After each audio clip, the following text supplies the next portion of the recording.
Hello everyone, welcome back to Zen Tutor. In our previous video, we were working on the loops, types of loops. We worked on a for loop, we saw a while loop, and we saw a do while loop. Now, basically, we are going to be trying to look into a little more complex form of the looping. Actually, we are going to be talking about nested loops. So, well, just as you get the word nested will come like from a nest. A nest will probably hold eggs. So eggs are inside nest. So the eggs are nested. What is therefore nested loop in concept of programming?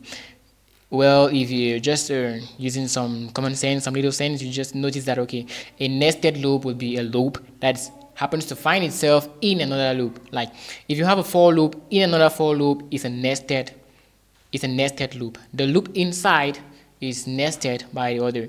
So let's try to implement that without wasting time.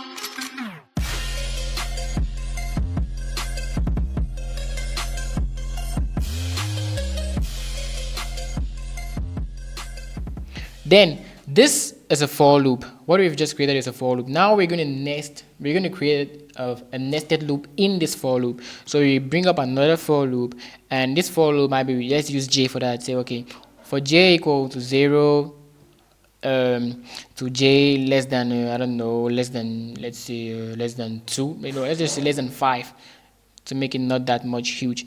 To j less than 5, taking j plus plus. What do we do? Let's just print them so that you see actually how they are. Let's just print them to the screen and let's see how they are actually.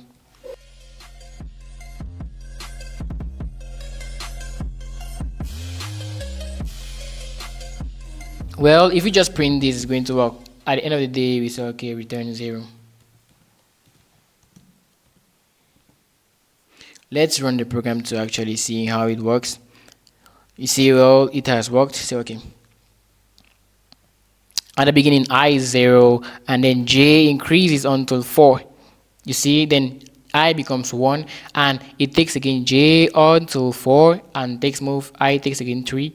So, do you actually notice that it's like I will count 1, and then j will count 1, 2, 3, 4, 5.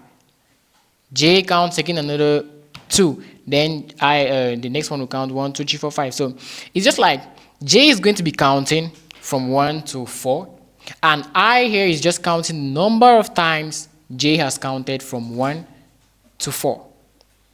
Do you get the point? So j here is counting from 0 to 4 as if it's visible, while I will just be counting the number of times j has actually counted that. So j has counted from 0 to 4 10 times.